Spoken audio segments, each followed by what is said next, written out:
A revolução do ensino.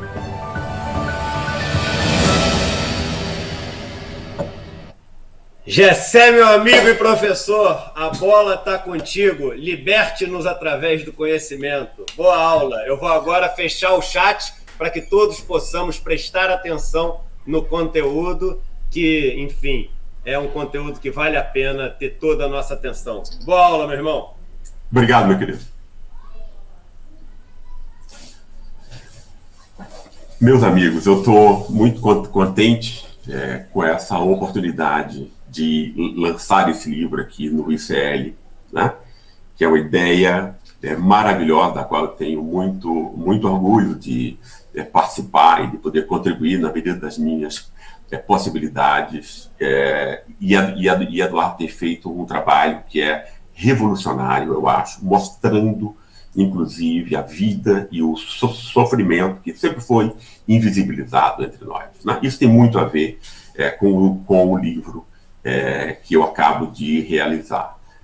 Porque a questão que sempre me preocupou a minha vida inteira, eu estou com 61 anos agora, e eu comecei a estudar efetivamente, ou seja, eu escolhi a vida de ser pesquisador, intelectual, etc., com 19, 20 anos, né? E a questão que sempre me perseguiu foi como é que um país que é tão rico como o nosso reduz 80% da sua população à pobreza.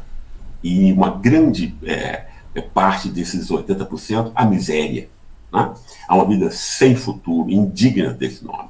Essa sempre foi a questão que eu persegui, que eu procurei compreender a vida inteira. Então, a questão das razões da humilhação, as razões da injustiça, as razões da opressão, sempre foram os guias, né, da minha curiosidade.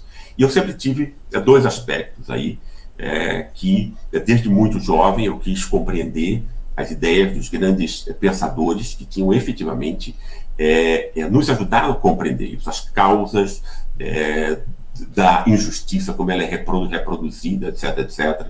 Eu tive uma ajuda enorme a minha vida inteira de muitas pessoas, instituições, etc, que me permitiram, desde muito jovem, poder estudar em algumas das melhores universidades do mundo, com grandes pensadores, etc, né?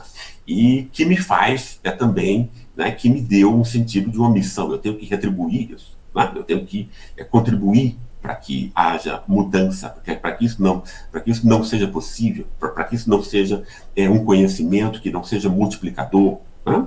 O outro aspecto que eu passei a realizar na segunda metade da minha vida como intelectual foi compreender de que modo essas ideias abstratas influenciavam a vida das pessoas reais, né? Por conta disso eu fiz pesquisas empíricas com todos os segmentos da sociedade brasileira para tentar compreender a vida delas, um pouco como Eduardo faz quando ele vai nas viagens, ver como é que o povo vive, qual é o sofrimento real, etc, né?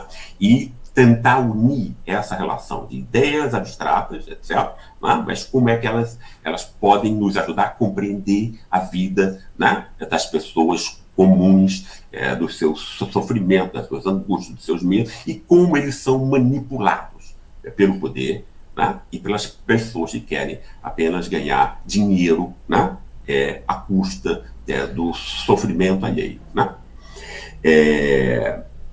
Nesse caminho, nesse último livro, muito especialmente porque essas coisas, a gente não aprende as coisas de uma vez só, né? O conhecimento é algo acumulativo, ele acontece pouco a pouco, né? A centelha para mim de que o racismo, ou seja, essa força irracional do mal enquanto tal, né, comandava a sociedade brasileira, a certeza disso me veio com a eleição de Bolsonaro, né? Então eu, desde outubro de 2018, eu me concentrei, né, como em nenhum outro livro, praticamente, no estudo de como o racismo, do que era o racismo, né?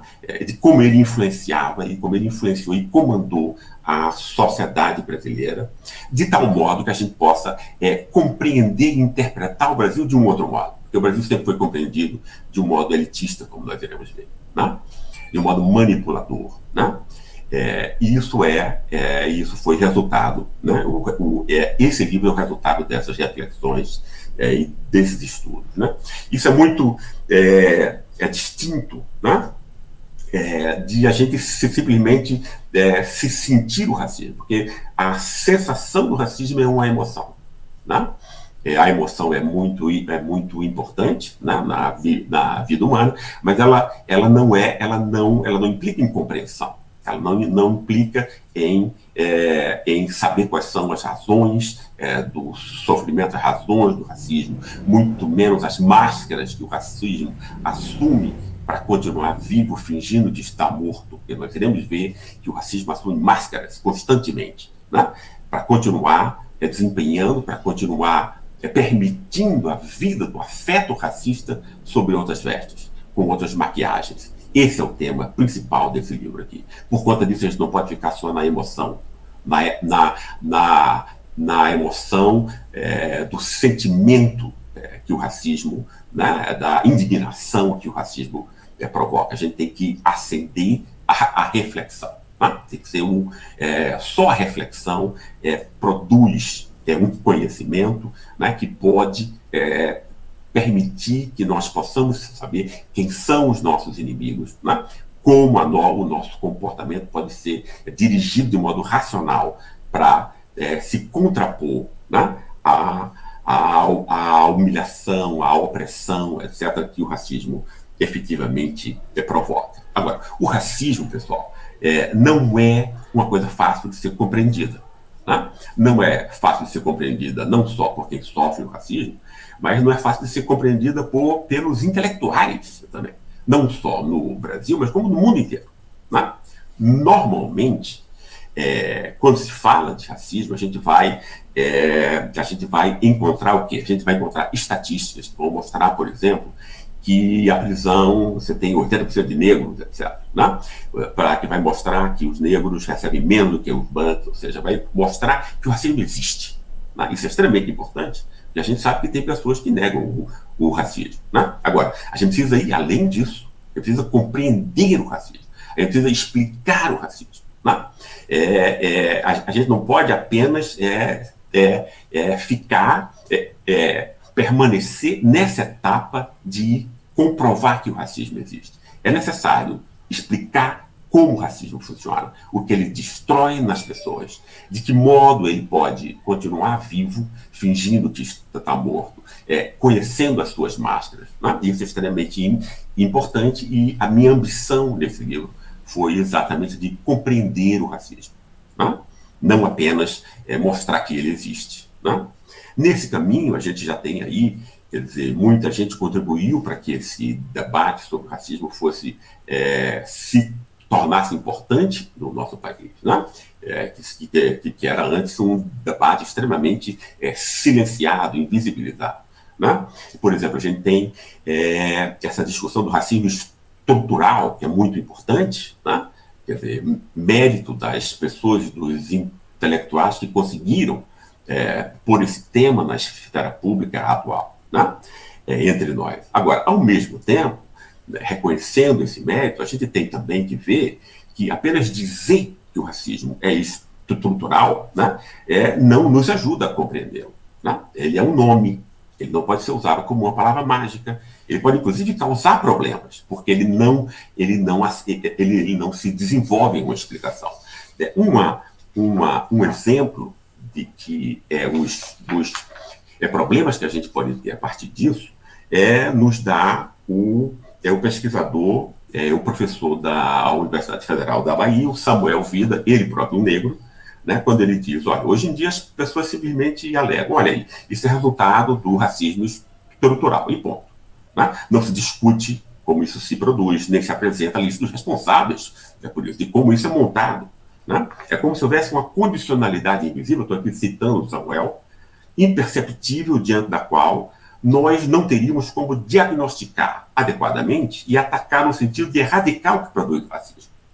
Então, a expressão racismo estrutural tem virado, nos últimos anos, um álibi para justificar tanto práticas individuais quanto práticas institucionais racistas.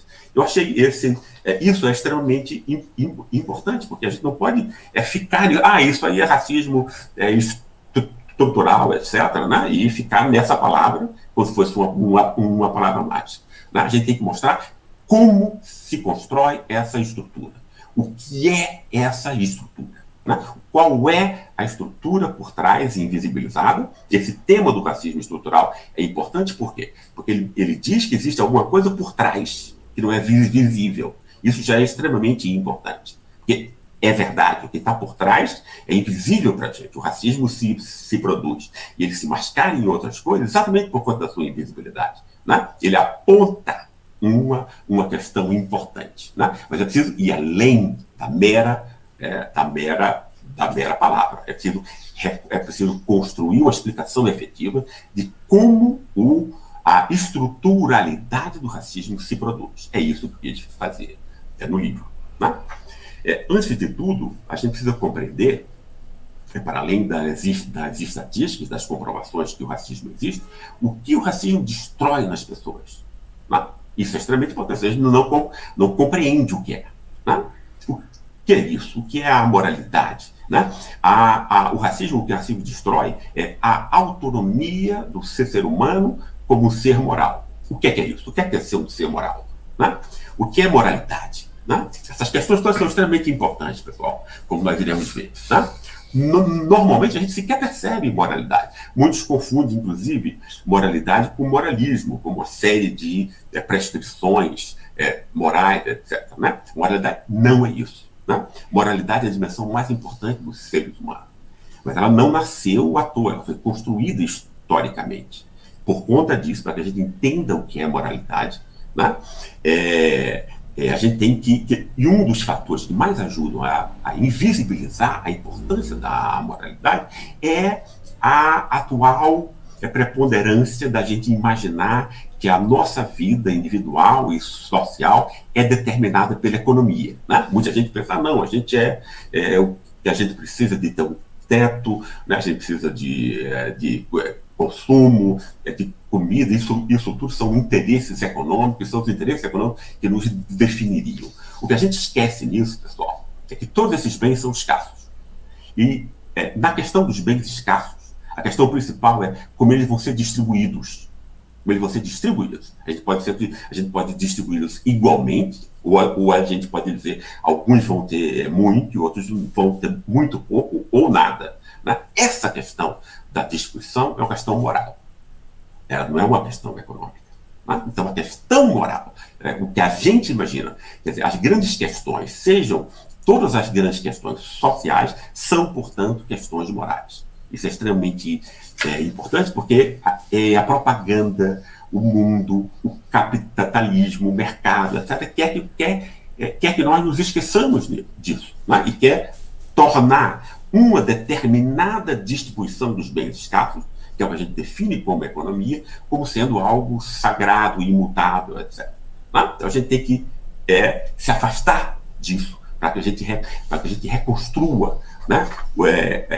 Como é que os seres humanos vivem em sociedade e se comportam a partir de estímulos morais. O que eu estou querendo dizer é que a gente só compreende o racismo, a gente só compreende a vida em sociedade quando a gente entende os estímulos morais que vão condicionar e determinar o nosso comportamento em todas as dimensões. Por conta disso, a gente precisa reconstruir, porque isso tudo é invisibilizado pelos poderes que não querem que a gente reflita, que a gente compreenda como é que o mundo funciona. A gente tem, então, que elaborar aqui uma ligeira reconstrução histórica, que, obviamente, no livro eu faço muito mais detalhe do que eu posso fazer aqui. Essa reconstrução histórica se confunde com a história do Ocidente. Porque, pessoal, eu não acho que o Brasil seja um planeta verde e amarelo. A gente não pode compreender o Brasil a partir do Brasil. Como ele é compreendido efetivamente por mais de 90% dos intérpretes brasileiros, como se houvesse uma cultura brasileira que vem de Portugal, luto brasileira, etc. Tá? Isso não é verdade. O Brasil é produto do Ocidente, tá? Como a Europa, como a América do Norte, etc., etc., a América Latina é um produto ocidental. Né? E o que é que marca mais o Ocidente? O Ocidente ele é construído como uma realidade moral cerca de 1.500 anos antes de Cristo pela religiosidade. Né?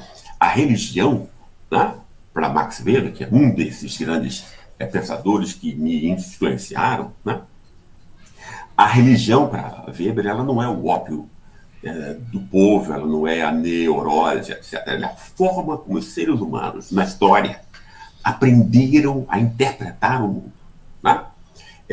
Essa interpretação ela vai ser construída no judaísmo antigo, e o judaísmo antigo, a religiosidade judaica, ela vai ser o nascimento do mundo ocidental na dimensão moral. Nós iremos compreender o que é que isso significa. Por trás do judaísmo, a gente tem o cristianismo, o islamismo, etc. São as duas religiões que hoje em dia, e muito tempo antes, né, dividiram o mundo. Então é extremamente importante a gente ver o que foi que aconteceu no judaísmo antigo que nos influencia até hoje. O que foi que aconteceu no judaísmo antigo, em termos de progresso moral? No judaísmo antigo, a gente vai ter, por conta de uma relação pessoal, de uma elaboração da divindade como pessoal, claro, muito mais poderosa do que os seres humanos, mas que a divindade é pensada como uma característica humana, com raiva, com amor, com ódio, etc., etc., e que quer que as suas leis sejam obedecidas pelos seus fiéis, né? A gente tem pela primeira vez o quê? Né? O início do que a gente poderia chamar da dimensão moral dos seres humanos. O que é que isso significa? Antes do judaísmo antigo, né, e em todas as outras religiões não ocidentais do mundo, isso vai ser, por exemplo, o tipo de religiosidade chinesa, indiana, etc., que vai estar ligada à magia. Magia significa repetição, tradição, né? É o fetiche da repetição, etc. A religiosidade ética, ela vai fundar o ser humano e com a capacidade de escolha do seu comportamento. Né? O fiel no judaísmo antigo, ele tinha a possibilidade de seguir os mandamentos divinos, né? Que eram quase todos eles contra a vida que as pessoas efetivamente levavam. Basta ver os 10 mandamentos, quando Deus, né, a divindade, dizia não matarás, ele só diz isso porque as pessoas têm desejos assassinos, né? Não roubarás, porque as pessoas têm desejos de roubar a propriedade alheia, né? Não desejar a mulher do próximo, porque as pessoas têm, os homens têm o costume de desejar as mulheres dos outros. Então você vai criar aí um mundo moral, religiosamente motivado, né? Mas que vai mudar eticamente a vida social dessas pessoas que escolhem viver de acordo com os mandamentos religiosos. Essa escolha, eu vou obedecer a Deus, eu vou obedecer à divindade, é o nascimento da dimensão moral. Né? Porque ele tem a opção de não seguir. Né? Ou seja, então, pela primeira vez, os seres humanos não vão simplesmente seguir rituais mágicos, etc., em troca de alguma recompensa, mas ele vai montar a sua vida a partir de uma reflexão, que é uma reflexão, a moralidade está ligada à reflexão e a uma escolha. Né? Isso vai ser extremamente importante. Isso vai construir historicamente algo que não existia antes, que é o indivíduo como uma realidade moral. O fato de nós termos 2 pernas e 2 braços, né, não significa que nós sejamos indivíduos nesse sentido moral. Né? Apenas quando a gente tem, né, esse dilema da escolha moral, que vida eu devo levar. Né? E isso foi a contribuição do judaísmo antigo ao Ocidente. essa contribuição do judaísmo ela vai ser transposta depois para o cristianismo. Né? O cristianismo vai, de certo modo, reunir as duas grandes tradições da antiguidade ocidental. Ela vai retirar do judaísmo a sua concepção de Deus, etc., e a sua ambição moral, né, de fazer com que os homens e as mulheres sigam a doutrina e os mandamentos da divindade, que não acontecia em nenhum outro lugar do mundo, em nenhuma outra sociedade, que não seja a ocidental, com a tradição do pensamento, quer dizer, foi uma mistura, o cristianismo é uma mistura de Jerusalém com Atenas, né? Ou seja, do pensamento filosófico da Grécia Antiga. O cristianismo vai ser produto dessa união. Né? Por conta disso, o cristianismo vai montar uma hierarquia moral que vai nos dominar até hoje. Que hierarquia é essa, pessoal? A gente não tem consciência dela, mas a gente percebe o mundo de acordo com essa hierarquia e a gente avalia as pessoas, os mundos, etc., com essa hierarquia ainda hoje. Que hierarquia é essa? Né? O cristianismo vai pegar a noção de virtude em Platão, e a noção de virtude em Platão significava o quê? A virtude é o espírito, e o espírito é encarregado do controle do corpo. Né? O corpo é percebido, passa a ser percebido, hoje em dia isso é óbvio para a gente, porque foi exatamente a forma como nós aprendemos a interpretar o mundo. Né? Mas o corpo é percebido como habitado por paixões insaciáveis, né? Paixões animais, antes de tudo o sexo e a agressividade.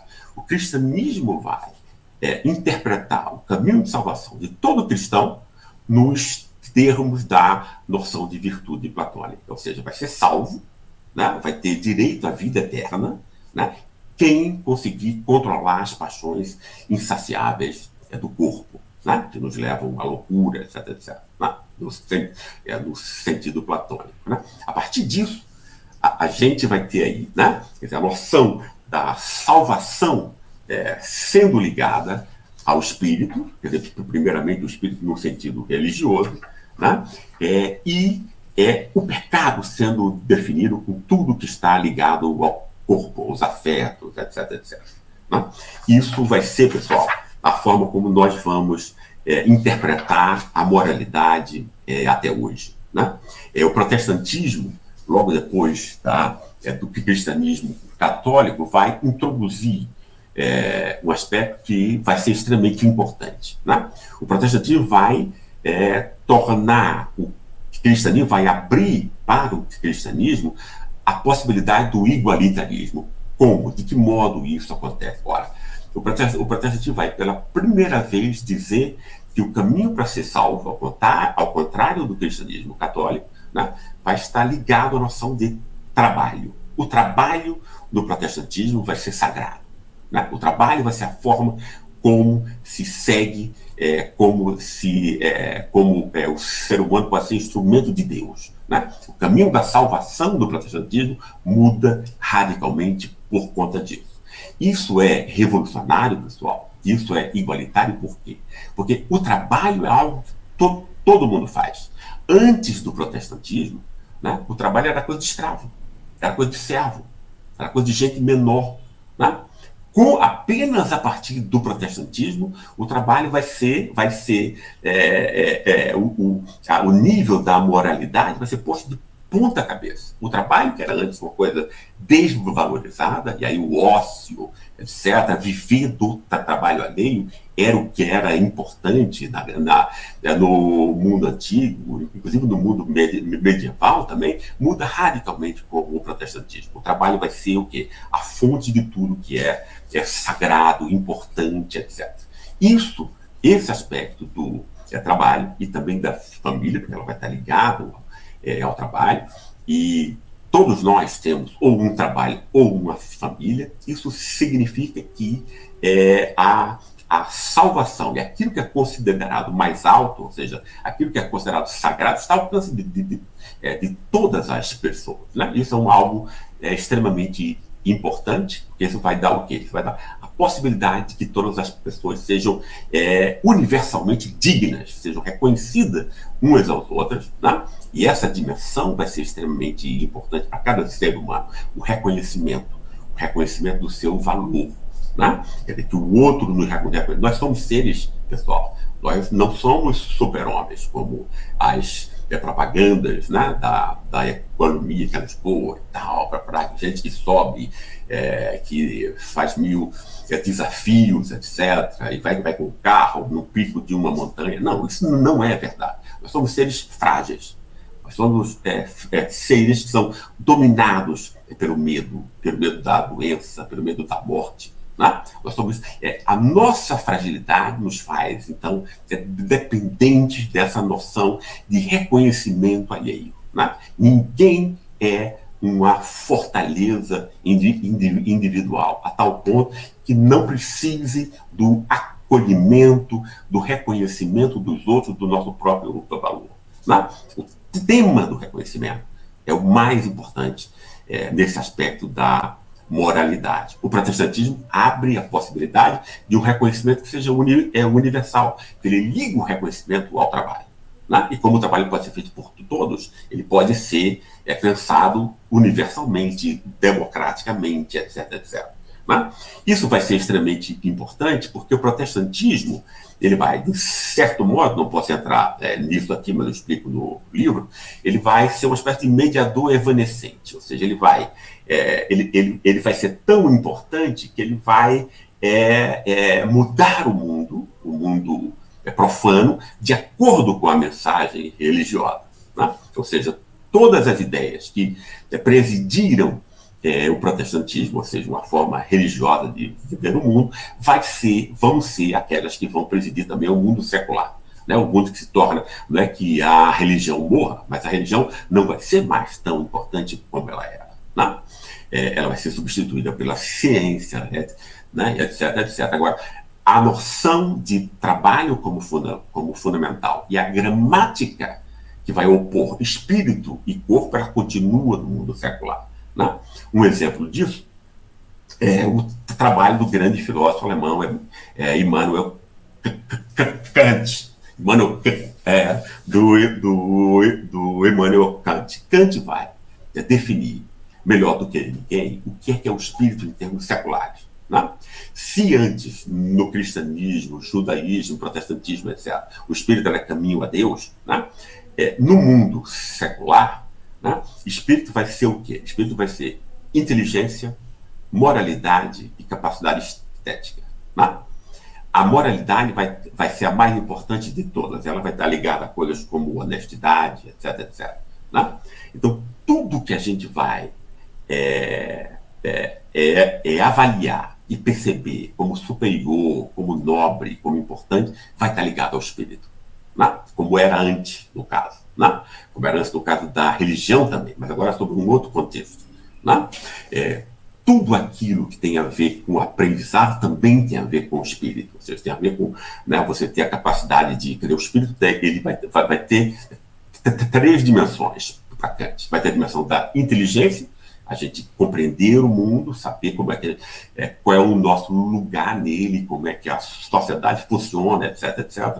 Vai ter a dimensão moral, que é essa dimensão que foi inventada pelo judaísmo antigo, né? Que é a dimensão da escolha racional, que é a dimensão mais importante por conta disso, ela dá a autonomia dos seres humanos, e a dimensão estética. A dimensão estética tem a ver tanto com a percepção do que é belo, né? Do que da definição da diferença entre o que é belo e o que é feio, etc., vulgar e tal, mas também com a autoexpressão de cada um de nós. Não? Isso vai ser extremamente importante porque a contraposição que havia sido feita na religião, ela continua no mundo secular, ou seja, o corpo vai ser a dimensão da animalidade, né? Vai ser a dimensão do afeto, vai ser a dimensão da desonestidade, da corrupção. A gente vai ver como isso vai ser importante na interpretação do Brasil depois, né? Da burrice, da feiura, etc., etc. Né? E nós vamos avaliar o mundo a partir disso. Né? Grandes sociólogos como Norbert Elias e depois Bourdieu, eles passaram a mostrar como essa separação entre espírito e corpo vai ser a base de todas as distinções que a sociedade vai construir, né? Para que, quer dizer, todas as classes sociais, por exemplo, que são privilegiadas, que mandam no mundo, elas vão estar associadas ao espírito. Né? O Norbert Elias mostra, inclusive, como tudo que tem a ver com o corpo, com essa parte animal do espírito humano, vai ser escondida, né? Vai se inventar o banheiro, o quarto, a cozinha, etc. Né? Tudo que tem a ver com as necessidades animais vai ser posta num canto que vai ser escondido, fechado, que não pode ser mostrado na sala, etc., onde se recebe as outras pessoas, etc. Né? E as classes, as culturas, os gêneros e as raças vão se dividir entre aquelas que têm espírito e aquelas que vão ser ligadas ao corpo, à animalidade, né? Como se o espírito nos ligasse a tudo que é divino e o corpo nos ligasse a tudo que é animal. Todas as nossas avaliações hoje em dia, pessoal, ou seja, a partir dessa história que eu rapidamente estou contando aqui para vocês, né? Ela vai estar, quer a gente tenha consciência disso ou não, e normalmente a gente não tem consciência. Normalmente as coisas que não têm consciência são aquelas mais importantes, aquelas que nos domina completamente, que a gente não tem nenhum distanciamento crítico em relação a elas, né? Todas as nossas avaliações vão ser presididas por essa oposição entre espírito e corpo. Né? O que é que isso tem a ver com racismo? Olha, o que tem a ver com racismo é que a ideia que eu quero defender para vocês aqui hoje é que racismo é o ato, né, é a forma. Por conta disso, o racismo é multidimensional, ele não é só racial. Né? Por que ele não é só racial? Porque as culturas, né, as culturas, por exemplo, do norte, a cultura europeia, a cultura americana, por oposição à cultura latino-americana, africana, asiática, etc., vai ser construída a partir da oposição entre espírito e corpo. Né? Ou seja, como sendo o espírito o mais importante, legitimando a dominação dessas culturas, né, sobre as culturas consideradas do corpo, do afeto, que vai ser ligado à animalidade, etc, etc. Isso é extremamente importante porque a dominação ela tem que convencer. A dominação, para ela ser de longo prazo, para ela ter durabilidade, para ela se reproduzir no tempo, ela tem que convencer o oprimido de que ele é inferior. Né? E como todas as nossas avaliações já são presididas por essa forma, né? Por essa hierarquia que vai dizer que tudo que tem a ver com o espírito é superior e melhor, né? E que tudo que é ligado ao corpo é inferior e nos liga à animalidade, né? Ou seja, nos destitui de nossa humanidade. E o que é o racismo, senão a redução do outro àquilo que é desumano, aquilo que é animal. Né? É isso que eu estou querendo chegar. A gente tem que compreender o que causa o racismo. Né? A estrutura simbólica do racismo, a gramática moral que cria todas as formas de racismo. Por que eu digo que é importante a gente compreender a multidimensionalidade do racismo, e não apenas o racismo racial? Ora, porque como nós iremos ver, o racismo racial vai assumir máscaras, ou seja, para que você fingir que você não é racista, você vai utilizar por exemplo, o racismo cultural, que vai poder ser utilizado, como nós iremos ver, como acontece na sociedade brasileira, para que o afeto racial, seja preservado sobre uma outra máscara, produzindo seus efeitos, sem que as pessoas saibam, né, que aquilo tem a ver, no fundo, com o afeto racista, racialmente racista. Né? Explicando melhor, a gramática de todas as formas de opressão e de humilhação é uma só. Ou seja, aquela que vai opor, né, as culturas superiores às culturas inferiores, aquelas que vai opor as classes superiores que merecem tudo, ter a propriedade, todo o acesso a todas as coisas, né? E as classes vão ser reduzidas ao corpo e à animalidade, né? O gênero, o homem vai ser associado ao espírito, é isso que explica que das 500 maiores empresas do mundo, 492 sejam regidas por homens, ou seja, que as assembleias de acionistas que tem tanto mulher e homem elegem homens para comandar empresas, né? E a mulher é reduzida ao afeto, à animalidade, ao sexo, etc. Né? E as raças. O branco é ligado ao espírito, à inteligência, à moralidade, etc. E o negro à animalidade, ao corpo, né? Ao atlético, etc. Ou seja, a gramática da humilhação, a gramática da opressão é uma só. E ela está baseada na oposição entre espírito e corpo. Isso é extremamente importante, como nós iremos ver em muito breve. Isso já está misturado, pessoal, desde 1500, por exemplo, né? Quando a gente tem aí com os grandes descobrimentos, né? A conquista pela Europa de continentes como a África, por exemplo, né? A gente tem aí o quê? Não só a gente tem já uma junção do aspecto cultural e do aspecto racial, né?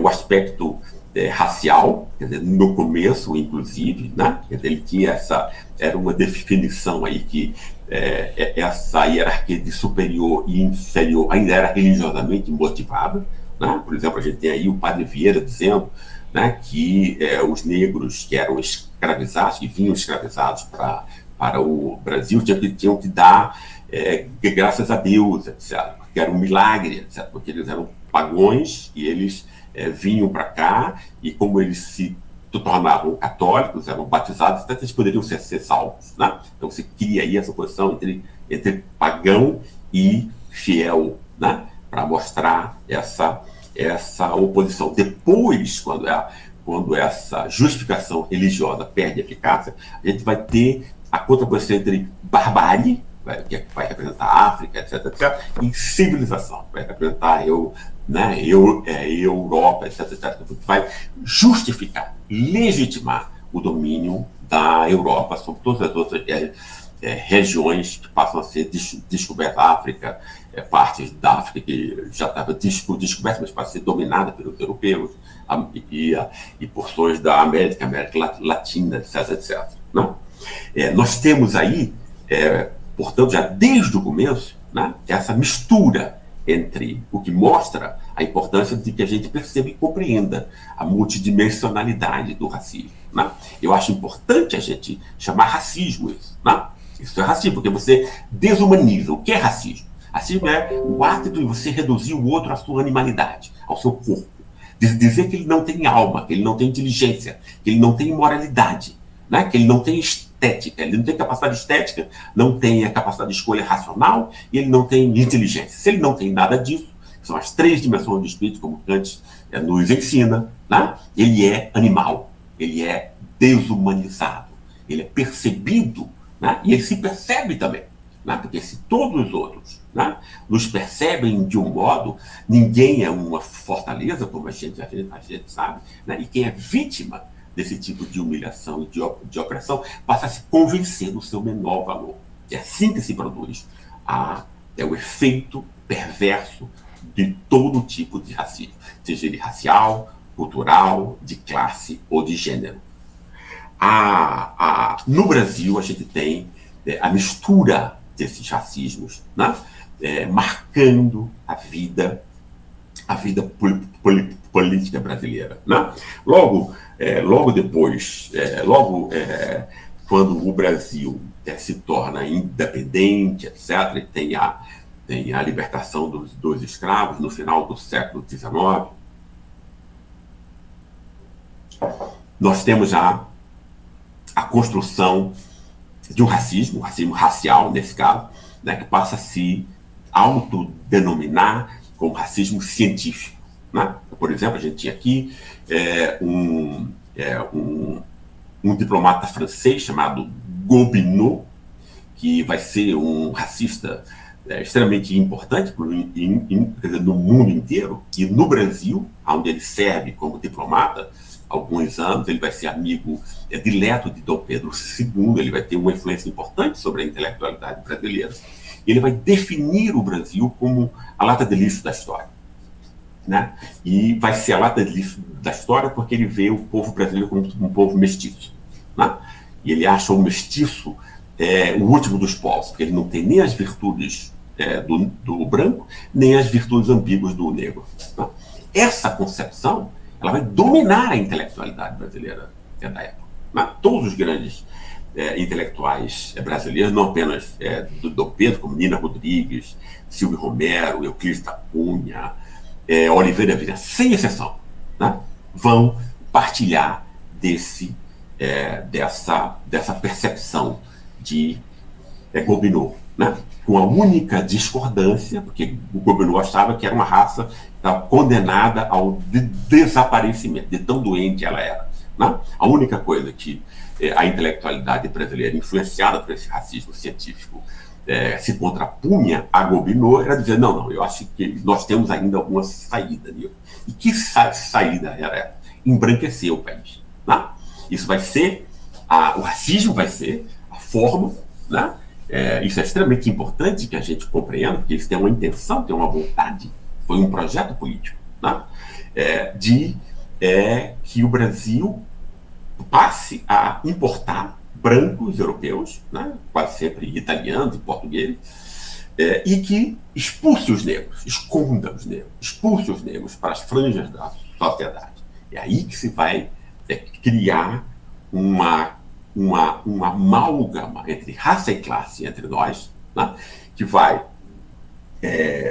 implicar numa reprodução da antiga escravidão e uma reprodução do tipo de perseguição e do tipo de opressão e de humilhação, a mesma que existia quando existia uma escravidão efetiva. Vai continuar, essas coisas vão continuar. Né? Tem uma pesquisa de Florestan Fernandes, nessa época, que vai mostrar isso, a continuidade disso. A pesquisa que eu fiz no livro que eu chamei de A Ralé Brasileira, obviamente não para insultar essas pessoas, mas para denunciar esse projeto, que é um projeto político da elite e da classe média branca brasileira. Né? A gente mostra o quê? A continuidade das mesmas condições dessa classe. Né? Aí você tem o quê? Aí você tem a mulher negra desempenhando, mesmo depois da libertação, o mesmo tipo de trabalho que a escrava negra exercia antes. A escrava doméstica, né? Quem sabe exatamente essa instituição da empregada doméstica entre nós, que é o emprego feminino mais numeroso do Brasil até hoje. Né? O escravo de ganho, né? Que é o negro que vai ser utilizado, né? Por exemplo, hoje em dia, que entrega com a sua energia muscular e tal, a pizza quentinha na casa do bacana, etc. Então, a condenação à marginalidade. Né? Essa relação, pessoal, entre raça e classe, ela é extremamente importante de ser compreendida para que a gente entenda o funcionamento do racismo no Brasil, inclusive até hoje. Por quê? Porque quase sempre a gente não percebe a classe. Né? Claro, porque como a classe ela é um dos mecanismos, talvez o mecanismo principal, que mostra a desigualdade e a injustiça, então ela tem que ser reposta mais uma vez sobre termos econômicos. Né? Essa linguagem econômica é a forma como as relações reais são invisibilizadas. Né? De que forma se invisibiliza a classe? Se utilizando de categorias econômicas. Como a gente diz que a classe é a renda que a pessoa tem no bolso. É uma definição ridícula, no mínimo. Né? Mas a gente acredita nisso. Né? E como a gente acredita que a classe é essa dimensão aí das classes A, B, C, D e E, né? A gente não entende como a classe funciona. Né? Porque se a gente acha que a classe é renda, então a meritocracia existe. Ou seja, né, as pessoas que ganham 500 vezes mais do que as outras, como acontece muito no Brasil, ganham mais, né, porque são mais competentes, mais inteligentes, etc. Você pode lamentar que exista isso, né, mas você não pode criticar, né, porque é justo. Né, quer dizer, então, esse conceito de classe como renda, ela invisibiliza a produção desigual de seres humanos. O que é que a classe social produz? Ela produz seres humanos diferencialmente aparelhados para todas as dimensões da vida. Como isso acontece? A gente quase sempre pensa em herança, a gente pensa também em termos econômicos. Fulano herdou um apartamento, fulano herdou milhões no banco, etc. Mas essa não é, eventualmente, a herança principal. O privilégio, existe uma forma de privilégio que a gente poderia chamar de capital cultural. O que é capital cultural? Capital cultural é a habilidade da gente saber línguas, da gente usar pensamento abstrato, né? Da gente ter capacidade de se concentrar, de ter disciplina, da gente perceber, a gente poder calcular o futuro. Ninguém nasce com isso, pessoal.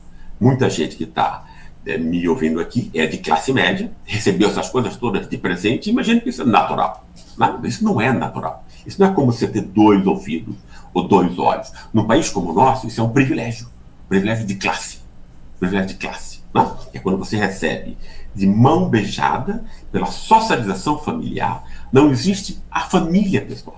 A família não é igual em todo lugar. Não? A família é de classe. A família forma a classe. Não? Como? Para a gente compreender a classe, a gente tem que esquecer essa mentira da dimensão econômica e perceber o quê? A eficácia, a importância da socialização familiar. Nós, seres humanos, somos formados enquanto seres humanos pela imitação, afetivamente, pela imitação dos nossos pais. Né? Muita gente, né, vê um filho de 2 ou 3 anos e está andando exatamente igual ao pai. Como isso acontece? Os filhos imitam, os filhos engolem os pais. Os filhos, né, os filhos passam a amar aquilo que os pais fazem, porque eles amam os pais. Né? E a dependência tamanha, né, que um bebê tem em relação aos pais, que ele vai imitar. Né? Então, se o pai tem um hábito de leitura, né, que é um privilégio, né, ele vai passar a amar a leitura. Como ele ama o pai, ele vai amar a leitura. Que é isso que o pai faz. Né? E no contexto de privilégio da classe média, quer dizer, você vê um tio que sabe alemão, sabe francês, sabe inglês, então isso vai ser admirado, ele vai passar a admirar as línguas. Né? Isso não é ninguém nasce com isso. Né? A noção do pensamento, de pensamento prospectivo, ou seja, a habilidade, desenvolver a habilidade, de calcular, de renunciar à fruição no presente em nome de um bem futuro. Isso é extremamente importante para que a gente tenha sucesso na vida em qualquer dimensão. Né? Essa dimensão do cálculo do futuro. O futuro é extremamente importante para cada um de nós. Né? E é difícil para nós todos. Né? Agora, imagine que existem classes sociais que não podem pensar no futuro, porque tem que pensar no prato de comida para hoje. Tá? No que tem que botar na mesa hoje. Então, ele não sequer pensa no futuro. Ou seja, literalmente não existe futuro. Porque não existe reflexão sobre o futuro. Né? Ou seja, a gente tende a não perceber, né, que a família ela vai de um modo... Quer dizer, como isso tudo acontece quando a gente é muito jovem, a gente tem 1, 2 ou 3 anos, e a gente nunca se lembra do que aconteceu nisso, mas nós somos formados como seres humanos precisamente nesta idade. Né? Então, em algumas classes, nas classes privilegiadas, como a classe média branca, por exemplo, né, as crianças recebem a possibilidade de amar a leitura, capacidade de se concentrar, capacidade de ter autocontrole, a capacidade, a predisposição à disciplina, a capacidade de calcular o futuro, a capacidade de ter pensamento abstrato, porque ela vai ser estimulada para isso, vai ter leituras, vai ter a mãe que recebeu isso já dos pais, etc. Ou seja, a gente tem que, para poder criticar o privilégio, né, reconstruir a reprodução invisível desse privilégio, né, que vai fazer com que esse filho da classe média chegue com 5 anos como campeão da escola. Né? Claro, que aí o dinheiro vai também ser importante, porque o pai vai pôr o filho numa escola particular boa e o filho da classe pobre, né, vai estar numa escola precária. Depois, com 10, 11 anos, como eu estudei isso muitos anos e tal, os pobres vão ter que, com 12, 11 anos, né, trabalhar e estudar ao mesmo tempo. Enquanto na classe média, o pai compra o tempo livre do filho só para estudar, para aprender línguas, para não sei o que e tal. Então você está montando o quê? Um campeão. Né? Um campeão que vai chegar no mercado de trabalho Depois, quando ele for um jovem e adulto, vai ter os melhores empregos, alguns ganhando 500 vezes mais do que essa classe foi construída. É isso que é importante. Não pode romantizar a pobreza. Não é inteligente. Né? Quem romantiza a pobreza é a Rede Globo, né? Que chama favela de comunidade. Né? Isso não vai mudar a vida de ninguém na favela. Não vai fazer com que o esgoto que passa em frente à casa não exista mais. Não vai fazer com que a polícia não desrespeite, não entre batendo na casa, ameaçando, matando, batendo. A gente tem que encarar a verdade. Né? As pessoas são construídas. A pobreza econômica da classe, né? Ela se transforma em uma pobreza geral. Né? Ou seja, numa maior dificuldade de aprendizagem. É claro que isso não que isso não atinge 60% de uma classe. É claro que tem 10%, 20% e que, por sorte, por mil razões, escapa esse destino. Mas 80% vai ser condenada para isso. Né? É importante que a gente perceba isso. Né? Por quê? Porque aí a gente pode criticar. A gente pode criticar essa produção dessa classe que vai estar ligada à raça. Né? Porque a classe que vai estar abaixo de todas as classes. E aí, no Brasil, a gente vai construir uma classe que vai ser muito parecida com a casta dos intocáveis na Índia. Né? E essa classe, que vai ser dos marginalizados, dos humilhados, dos excluídos, ela vai ser 90% negra. Né? E ela vai ser uma classe-raça. Né? Porque aí você vai ter uma espécie de comprovação do racismo. Você veja como essas pessoas são inferiores mesmo, veja como elas não conseguem isso, veja como... Né? Então você vai ter, com essa eternização da barbárie, que foi desde o início um projeto político articulado, um projeto da elite, que poderia ter sido outro e não foi, né? E um projeto que vai ser continuado, porque qualquer governo que tentar ajudar os pobres no Brasil, ele vai ser derrubado por um golpe de Estado. Caso de Getúlio Vargas, caso de Jango, caso de Lula, etc. Né? Essa classe de condenados, né? Ela vai ser reproduzida infinitamente, né? Pela lembrança da marca da escravidão, né? E da reprodução das condições de classe, ou seja, raça e classe juntos, né? Que vão montar uma classe a qual vai permitir que todas as classes que estão acima dela se sintam superiores a ela. Né? É isso que vai montar o atraso moral, econômico e político da sociedade brasileira como um todo. Né? De que modo isso se dá, pessoal? Porque o Brasil também não foi só uma história de racismo. No Brasil também teve antirracismo. Né? Um ponto extremamente importante, um ponto de inflexão extremamente importante na história moderna do Brasil é exatamente isso.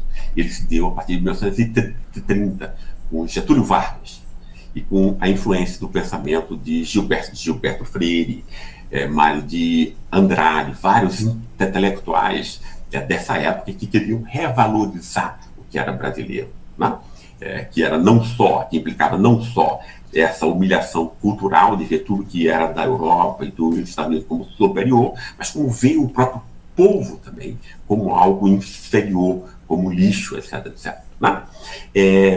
Para isso, ao contrário de Gobineau, Gilberto Freire quis montar o quê? O bom mestiço. Né? Quer dizer, obviamente foi um erro, porque ele não conseguiu perceber que o racismo em que isso estava implicado. Você teria que criticar todas as instâncias do racismo para mostrar que ele não poderia ser posto apenas na sua imagem especular, invertida no espelho, simplesmente transformar, né, o mestiço como o lata de lixo da história, como era percebido não só por Gobineau, mas por toda a intelectualidade brasileira, até Gilberto Freire. Né? E ele simplesmente inverte isso. Não, o nosso povo, né? Mas isso era importante sobre um aspecto, porque pela primeira vez o povo brasileiro, né? E Gilberto Freire é muito mal avaliado nisso. Quer dizer, claro que ele tinha muitas falhas como pensador, etc. Mas ele teve uma contribuição importante, porque ele foi o primeiro a ver, né? povo brasileiro, que era mestiço e negro, como algo que fosse ainda que ambiguamente positivo, né? Vargas vai aproveitar essa leitura de Freire, porque o projeto de Vargas era um país grande, um país industrializado, um país para a maioria da sua população, e não apenas para uma pequena elite, né?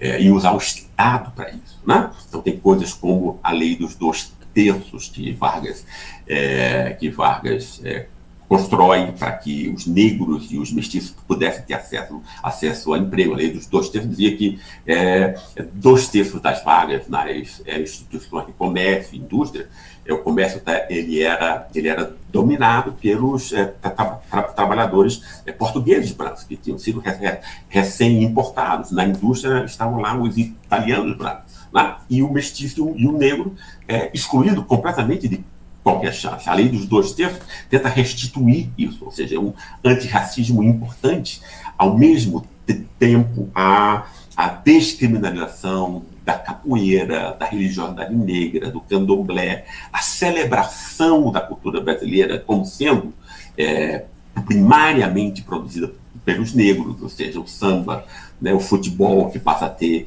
grandes ídolos negros exatamente nessa época, etc, etc. Então a gente tem, seja na dimensão material, econômica e política, seja na dimensão cultural, um influxo de antirracismo extremamente importante.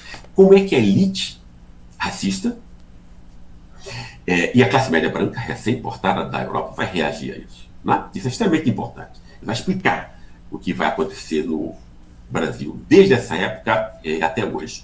Como é que a elite vai reagir a isso? Porque a elite quer roubar, né? O que a elite faz e até hoje, né, vender as riquezas, né, que o país inteiro tem, né, por exemplo, as árvores na floresta da Amazônia, e privatizar, exportar e botar o dinheiro no bolso. Né?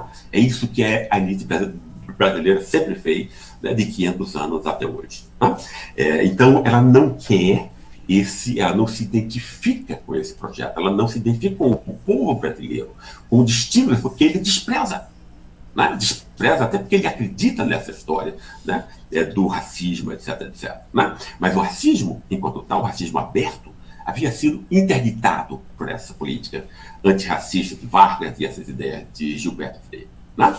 Como a elite vai reconstruir o domínio elitista, o domínio de muito pouco sobre muitos, e não mais de um país para a maioria. Como isso vai ser conseguido? Ora, essa é a primeira máscara do racismo, uma máscara extremamente importante. Daí a gente ter reconstruído o racismo como um fenômeno multidimensional. E se a gente reconstrói o racismo como multidimensional, baseado nessa oposição do corpo e do espírito, a gente pode perceber como coisas muito distintas de racismo, que nem falam em raça, né, podem vestir o afeto racista. Porque Vargas tentou ser antirracista, mas ele obviamente não construiu uma democracia racial entre nós.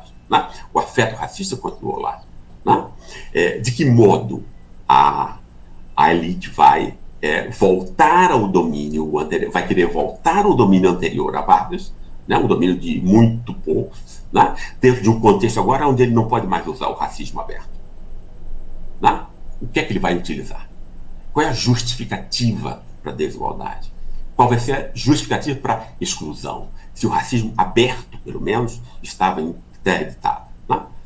Como foi interditado também nos Estados Unidos a partir dos anos 60, com o movimento dos direitos civis. Você precisa ter máscara agora para ser racista, porque você não pode mais ser abertamente racista. Não podia, até Bolsonaro vir, mas isso é uma outra história. A gente ainda vai abordar isso mais tarde. A saída extremamente inteligente, perversamente inteligente dessa elite vai ser o quê? Em conjunto com intelectuais conservadores, né? Vai construir o quê? Vai construir o tema do povo brasileiro como um povo marcado pela corrupção. Eu quero dizer aqui a vocês que o tema da corrupção é a primeira grande máscara que esse racismo, que não podia mais ser exercido abertamente, né, vai permitir à elite através dos seus intelectuais orgânicos, que vão depois ser pintados como intelectuais críticos, vão influenciar partido de esquerda e tal, né?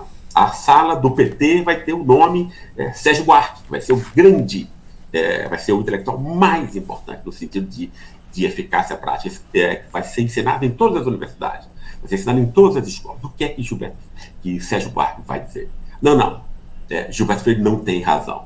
O povo brasileiro sequer é ambíguo. O povo brasileiro é um lixo. É isso que Sérgio Buarque vai dizer. O homem cordial não tem nenhuma virtude, né? O homem cordial, ele é preguiçoso, ele não é muito inteligente, ele é, antes de tudo, a dimensão moral do espírito, como a gente viu, ele é desonesto, né? Porque, veja bem, pessoal, de todas as dimensões do espírito, a mais importante é a dimensão moral. Se a gente diz que alguém não é muito inteligente, ou que não é muito bonito, etc., né, isso não é uma coisa positiva, mas isso não é também decisivo, não é tão importante assim. Agora, se você ataca a dimensão moral de alguém, e você diz que essa pessoa é indigna de confiança, você mata essa pessoa em vida. Você assassina a pessoa. A dimensão moral, ela é a dimensão mais importante por conta disso, né? E o que foi que essa ideologia da elite, né, de dizer que o povo é um povo de corruptos, o povo brasileiro é um povo de uma corrupção que vem de Portugal, etc., que é ridículo, uma grande fraude histórica, né? Não se pode falar de corrupção na Idade Média, onde você não tem a soberania popular, a noção de propriedade pública, etc., mas todo mundo acreditou nisso, nessa história, né? E, ao mesmo tempo, foi o que a elite utilizou para cooptar a classe média branca. Porque a classe média branca, em São Paulo e no Rio, havia recebido Vargas de braços abertos, né? Havia saudado Vargas contra essa dominação elitista muito, muito pequena. Como é que a elite vai, a partir dessa ideia da corrupção, conseguir pôr a classe média branca como a sua tropa de choque, né? Porque, ao mesmo tempo em que vai se construir essa ideia de Sérgio Buarque, de que o povo brasileiro é cordial, dominado pelos afetos, ou seja, animalizado, né? Inferior e ainda, acima de tudo, ladrão, porque elege políticos corruptos, etc., etc., né? É isso, é essa pecha, né? Se produz em São Paulo, na mesma época, a ideia, né, de que a elite é americana, empreendedora, etc., e que o neo-brasileiro, o italiano branco, etc., etc., é um outro tipo de gente, etc., etc., né? Então, efetivamente cordial vai ser o povo, vai ser 80% do povo mestiço e negro, o que recobre o racismo, tal como ele existia antes, como Gobineau. Qual é a diferença entre Gobineau e Sérgio Buarque? Em dizer que o povo não tem nenhuma virtude, etc., etc. Só que você está construindo agora, não mais com os instrumentos do racismo dito científico, mas agora com os mecanismos da ciência culturalista, etc., né? Que vai ser depois ensinada nas escolas, que vai ser depois bombardeada pela imprensa, que já é propriedade dessa mesma elite, 24 horas por dia, há 100 anos. A gente terminou acreditando nessa bobagem, nessa mentira, né? Mas, no fundo, o que essa mentira faz é criminalizar a soberania popular, é criminalizar o voto do mestiço, do negro e do pobre, tá? E fazer o quê? Legitimar a cultura de golpes de Estado que vai existir a partir de então. Então, toda vez que tiver um líder popular empenhado, como Vargas, como Jango, como Lula e Dilma, né, em incluir negros, pobres e mestiços, né, vai se criar, né, vai se criar a escandalização da corrupção, né, porque ninguém provou nada contra Getúlio, ninguém provou nada contra Lula, né, então não precisa prova, né, ela é construída pela escandalização da própria imprensa dessa mesma elite, né. É um jogo para você manipular a sociedade, né, para você retirar a inteligência das pessoas, se utilizando dessa dimensão da moralidade. E essa dimensão ela vai revestir o afeto racista, né? Não se fala mais em raça, né? Mas ela vai ela vai ser importante todas as vezes em que houver uma tentativa de inclusão dos pobres e dos negros. Né? Toda vez que houver qualquer política de beneficiamento desses 80%, que não são classe média branca, nem são elite, né? Vai haver golpes de Estado, uma cultura que vai estar montada pela criminalização do voto popular, porque é um voto de alguém que é animalizado, que é inferiorizado, que é exatamente o que todo racismo produz. Né? É extremamente importante a gente perceber isso, pessoal. E se a gente não percebe a multidimensionalidade do racismo, a gente vai ser feito de tolo. Né? Entende? Porque aí o afeto racista simplesmente assume uma outra máscara. Né? A máscara da moralidade. Né? Então você transforma o canalha racista, né, em campeão da moralidade. A gente sabe que a classe média branca não tem nenhum problema com a corrupção. Né? Inclusive, apoia Bolsonaro, que desde sempre, né, é um representante miliciano, ou seja, da corrupção organizada, etc. Né? Não saiu às ruas com Temer, com Aécio, nada. Né? Mas quando a imprensa elitista escandaliza líderes populares, aí sai a classe média, como saiu contra Vargas, como saiu contra Jango, como saiu contra Lula e Dilma, aos milhões, né? É o afeto racista, né? que não foi criticado, que foi montado pela chamada inteligência brasileira, né? A sua máscara, uma máscara perfeita, que ela está retraduzida em moralidade. Né? É extremamente importante a gente passar aqui, eu já estou meio que no final, né? Obviamente essas coisas todas foram desenvolvidas em muito maior detalhe no livro, que eu espero que vocês leiam. Né? Aqui eu posso apenas tocar rapidamente em alguns pontos, que Bolsonaro vai ser um ponto de inflexão importante, né? Que aqui a gente tem um outro racismo com Bolsonaro, que é o racismo popular, o racismo entre os pobres, né? Que a gente precisa compreender. Né? Que se antes a cultura política brasileira era esse racismo mascarado em combate à corrupção, para moralizar o racismo, para maquiar o racismo, né? O racismo racial e de classe, né? Porque essa classe, né, dos marginalizados, excluídos, né, são negros, né, em sua imensa maioria. Certo? A gente tem que compreender também como é que Bolsonaro foi uma explosão de racismo popular. Né? A gente precisa entender aí a segmentação de classe do racismo. Né? E Bolsonaro nos ajuda a que a gente possa compreender isso. Né? De que modo se dá isso? Bolsonaro foi, no fundo, a união dos dois racismos. Do racismo da elite da classe média branca contra os pobres, né? A figura de Moro incorporava isso, né? O juiz canalha, né? O juiz mentiroso, né? O juiz que usou a justiça, né? Para prender e tirar da eleição o maior líder popular das últimas décadas, para que não houvesse representação dos interesses populares, né? Moro e a sua participação no governo de Bolsonaro simbolizava, né, esse racismo das elites da classe média branca, e o próprio Bolsonaro, né, simbolizando o racismo popular. Como é que funciona, eu acho, o racismo popular no Brasil? Ora, nós vimos que os negros estão lá embaixo, eles estão condenados, eles foram produzidos intencionalmente como um projeto político, né, como uma classe, raça a ser perseguida. Não tem nenhuma chance nunca. Né? Qualquer governo que tentar ajudá-los vai ser retirado, etc. Né? Isso vai implicar o quê? Como nós vimos que o reconhecimento, né, é a base de todas as relações sociais, né? Porque nós somos seres frágeis, a gente precisa do reconhecimento dos outros acerca do nosso próprio valor. Né? Esse reconhecimento ele pode ser produzido de dois modos. Né? O reconhecimento ele pode ser tanto universalizado, né? Existem países igualitários como a Escandinávia, a Alemanha, etc., né? Onde esse igualitarismo vai ser, e esse reconhecimento vai ser quase que universalizado a 100%. 90% das pessoas, pelo menos, né? Vão ter acesso, vão ser respeitadas. Né? A polícia não pode bater em ninguém. Né? Quer dizer, o chefe da polícia cai Né?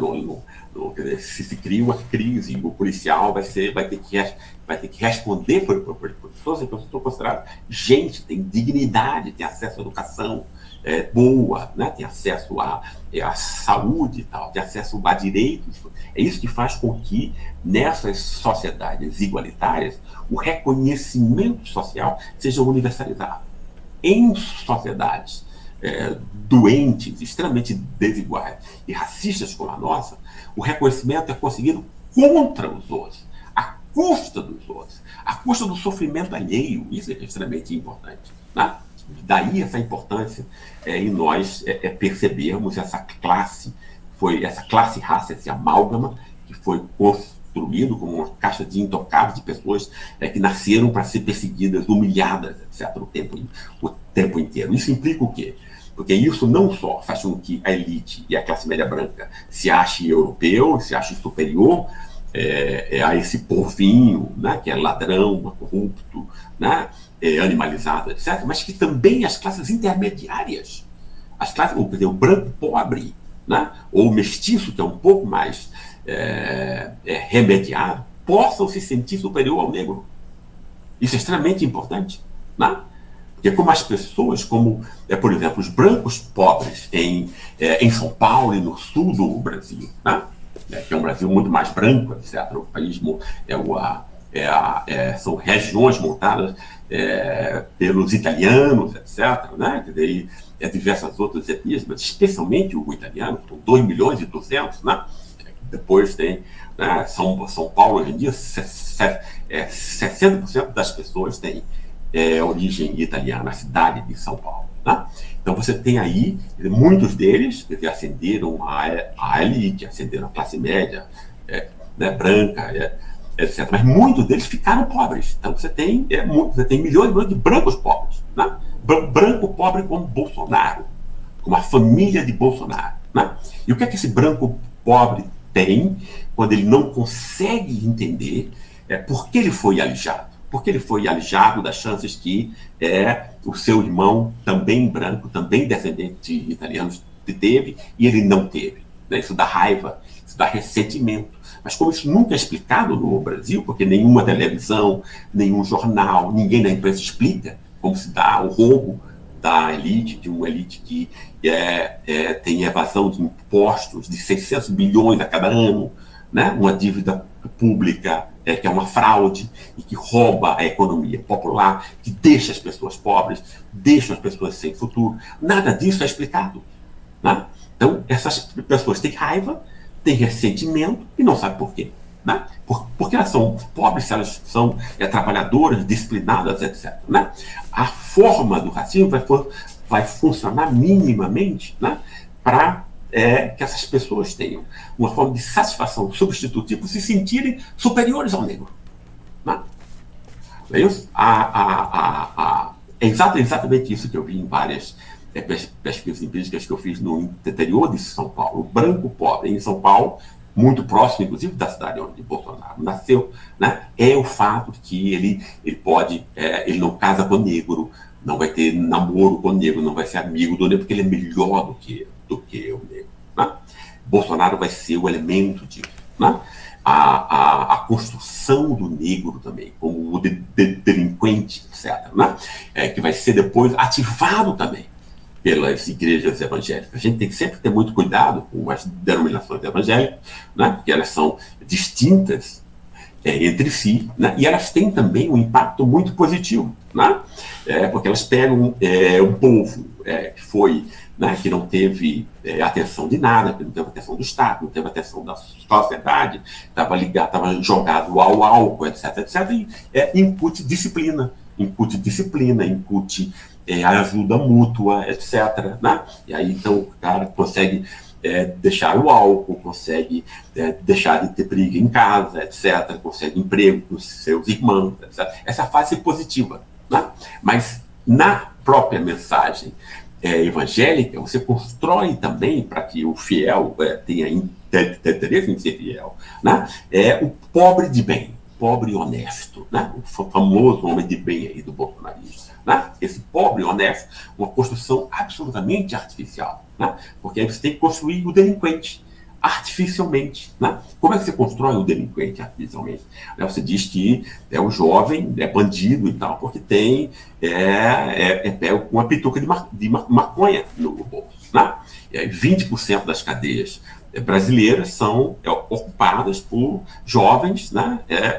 Homens que foram pegos com maconha, uma droga que hoje conhecida pelos seus efeitos medicinais e é descriminalizada de modo, né, em cada vez mais lugares. Né?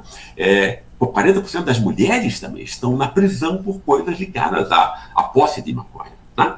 Então você cria, né? Então aí o criminoso não é o cara, não é o banqueiro, né? Não são os amigos do Guedes que vão roubar o dinheiro com a taxa de 300% no cartão de crédito. Né?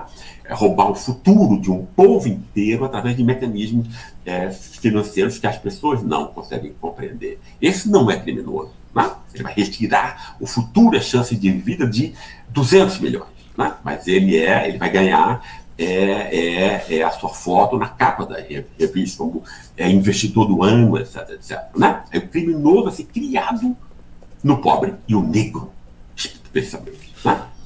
Então, se no racismo das classes altas contra as classes baixas, o tema é a corrupção, né? falso moralismo da corrupção, como a gente muito bem sabe hoje em dia, né? Entre as classes populares, seja dos brancos pobres do Sul, seja dos mestiços e negros evangélicos contra os seus irmãos, por conta dessa necessidade de você montar uma contraposição entre o pobre honesto e o pobre delinquente, né? Passa a ser a construção dessa guerra contra o crime, guerra contra a droga, ou seja, a transformação do negro em delinquente. Né?